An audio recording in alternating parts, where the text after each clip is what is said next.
A blessed day to you, all my sports to the bone people. Back at it again with another video. Thank you all for tuning in. So this one is just a reasoning video, right? Here making my way through some traffic and thought to myself that this is a good time to just reason with the people.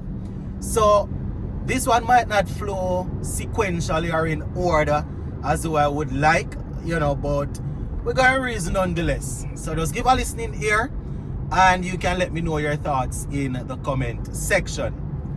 So the recently concluded white ball tour opened our eyes to a whole lot of things.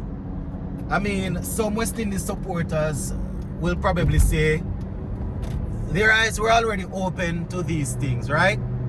But we really and truly wanted to see how things were going to work out, or how things would look with Shea Hope at the helm as T20 captain, and as we know, Darren Sammy doing his thing.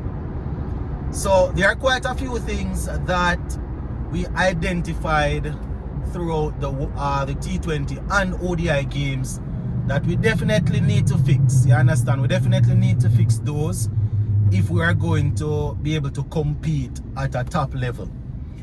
Now, Darren Sammy and Shea Hope, whenever they do interview, they are mostly talking about getting especially the T20 team ready for the next World Cup, which is 8 months away.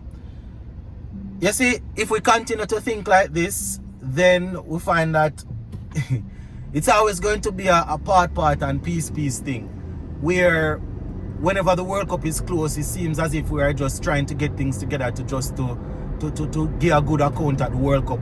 We want to be a team that right throughout the year, as we are performing, we are a force to be reckoned with. Now let's talk ODIs first. Let's talk about the ODIs. Now, more or less the same things that we have been seeing where our ODI cricket is concerned. Where the batting is concerned, not batting out all allotted overs. You understand? Not rotating strike. Still thinking that ODI cricket is T20, where if you get tied down for an over or two, you think the best thing is to just start swinging and say you're going to break the shackles. When twos are there, you can find singles. You understand? Rotating the strike. So that's a main issue, my people, and it goes right across the board. T20, ODI, and Test. That's an issue that we have to deal with, right? So where the ODI cricket is concerned, I don't see where we have made any improvement. And this is not me throwing everything on Sammy and Captain Hope, because they need time. They definitely will need time, especially Darren Sammy just coming in as a coach, right? But it's the same things that we have been struggling with. You understand? The same batting issues, coming out of the first 10 overs, 2-3 wickets down, and then guys just coming and trying to beat us back in the game, just beat the ball to get us back in the game when we have many overs to spare. You understand? So it boils down to discipline. The discipline of, I always say that it's the discipline of playing the longest format. You understand? If you are willing to spend time at the wicket, then that is something that in red ball cricket, if you are willing to spend time at the wicket, then when you come to play ODI cricket, you realize that the game is longer than you actually think. You understand? Not saying that you need to play test innings when you're playing ODIs, but playing the game and being 10 wickets and being 4 wickets down within 10 overs is not something that we can have. And it's not generally because the team is doing so well and bowling us down. It's guys being tied down for an over or two, not being able to score a boundary in a 50 over game, and just decide that they're going to try to turn it up and just get out, and then the youngsters coming in that you expect seniors to lead, the seniors can't lead them because the seniors themselves, they are not stable in the team. You understand? And we you know, we see the same situation where it would appear as if, you know, if Shea Hope is not there and batting majority of the overs is a problem. You understand? I will definitely point out the positive of you know, Casey Carty, who had back-to-back centuries. You understand? I have to say hats off. You understand? You know how I do things. I'm not going to just point out all of the problems. So, you know, those are the issues with the batting. You understand? Some of the things that we realize when it comes on to the batting now, some of the good things. You understand? We see Casey Carty coming in and, you know, he's occupying the crease. You understand? That is something that we always wanted. You know, somebody that will come and occupy the crease, spend some time and rotate the strike, play some quality shots. You understand? And, you know, we definitely have guys that they have the potential. You understand? They have the potential, but, you know, it's just a thing where personally I also believe that enough cricket is not being played outside of international cricket, outside of the games that ICC do decide to give us. We don't play enough quality cricket. I mean, a lot of T10 and T5 and them something plays, but, you know, we don't play a lot of quality cricket against quality opponents to really get ourselves to the level that we ought to be. Now, sticking with the same ODI team, the bowling continues to be a disaster. Bowling continues to be a disaster, my people. Even when the pitch is not asking for it, it seems as if our best option is always to bowl short. You understand? And based on how I know and understand it, the short ball should mostly be a surprise. You understand? If you come and you bowl the first ball short and you come and bowl one more shot, them know you're not going to bowl up no more short ball. The short ball should be a surprise. You understand? I mean, if you get a belt of a pitch built up in favor of bowlers, then, you know, you can try your thing. You can try the short ball. But, you know, you're supposed to be trying to work out batsman, and then you somewhere in the middle of the over, so you try to slip in a quick short bounce and surprise the man. You know, I'm not saying that it always has to be that way, but, you know, you have to be careful. You can't just be bowling short ball right throughout. You understand? So we need to get that right, my people. And, you know, you might find a one bowler or so that is being economical, but when you have everybody else leaking runs, it doesn't work. It doesn't work. And some basic things like feeling and you know, taking the catches, you know, we saw that again on this tour. People getting the ball, you know, ball being played straight to them without no whole heap of pace, and they just dropping it and them thing, you know. So it's really frustrating as players.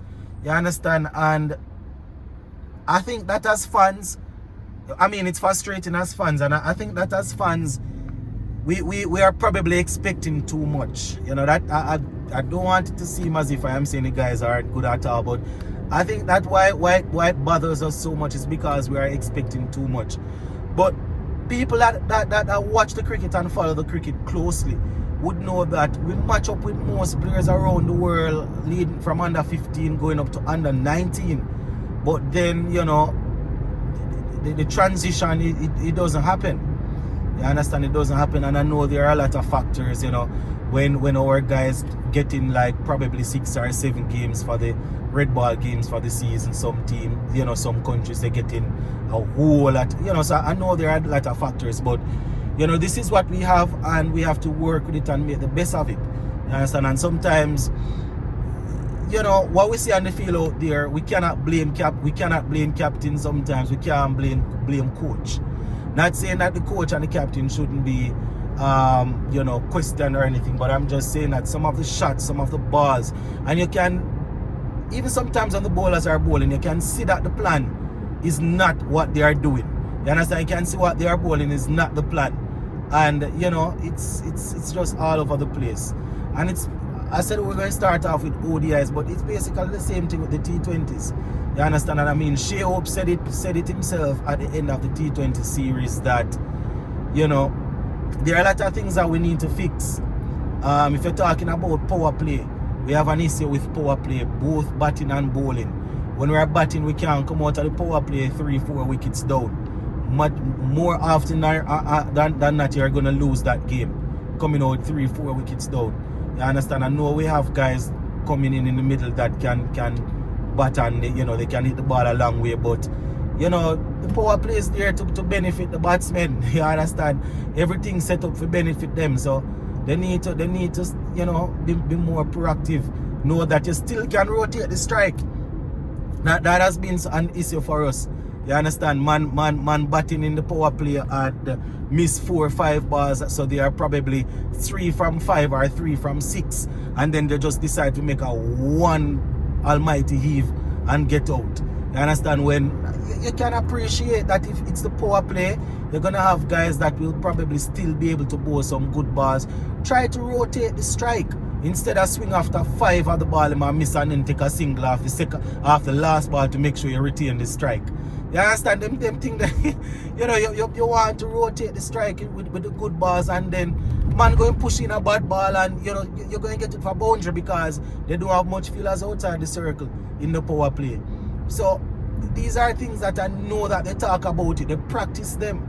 But then again, we say that it's just about executing. You understand? And it's either they are not good enough to do it, or they are just, they are just always getting outfoxed or something, So that is where the batting is concerned in the power play there. You understand? Where the bowling is concerned, can't continue to give away 60, 70 runs in the power play. You understand? You give away 60, 70 runs in the power play, probably take a 1 wicket or so. The batting team is in the driver's seat right there. You understand?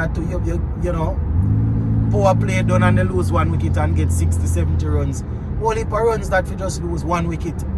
You understand? I mean, when Akil Hussain came back, he helped us to tighten things up in the power play. Obviously, he wasn't his best couple of games, but we know that when we have Akil Hussain, more often than not, he will help us to tighten.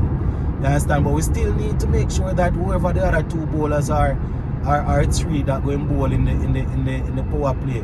You understand? They can tighten it up.